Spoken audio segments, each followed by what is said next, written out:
Leto 2016 je polno jubilejev za vse naslednike učiteljev, ki so daljnega 14. januarja 1946 začeli poučevati na enoletni nižji gospodarski šoli v Kranju. Leta so prinesla spremembe, ekonomsko izobraževanje v Kranju pa je danes na zelo visoki ravni. Vsak jubilej je nekaj posebnega, gotovo, če je tako visok, pomeni, da se je nekaj dobro delalo, da je bilo dobro upravljeno, da je bila potrebna neka vztrajnost, neki posebni napori in seveda je to tudi vedno neka popotnica za naprej.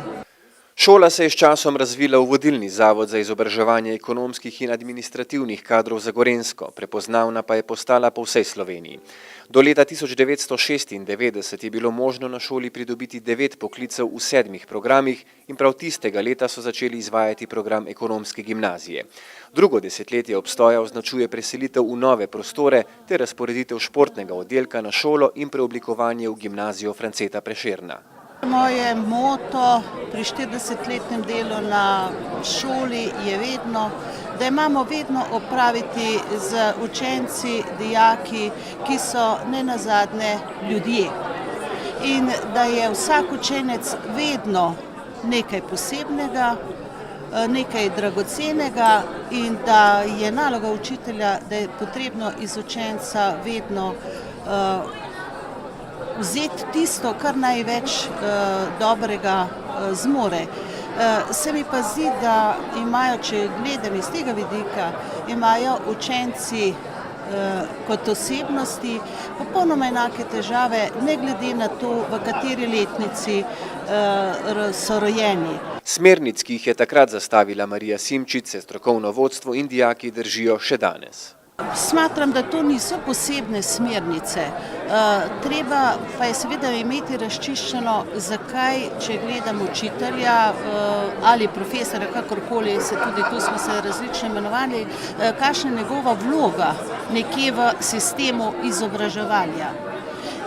In če zopet izhajam iz tega, da je naša naloga, da učimo, da pa moramo istočasno tudi vzgajati, da smo dosledni, pošteni, ne samo v razredu, ampak tudi v načinu gledanja delovanja, je potem tisto, kar lahko seveda vodi naprej. In kakšen je recept za eno najuspešnejših izobraževalnih ustanov v državi? Ja, ljudje. Brez ljudi ne gre. Spet se bom malce ozrla v preteklost. Nič se ne zgodi čez noč. Rabiš nekaj entuziastov, ki ti pokažejo pravo pot. In eden izmed naših smernic, naša glavna smernica je bila pravzaprav skozi vsa ta leta, od takrat, ko sem jaz pred tistimi koliko leti, dobrimi 20 ali pa še kakšno čez, prišla na to šolo.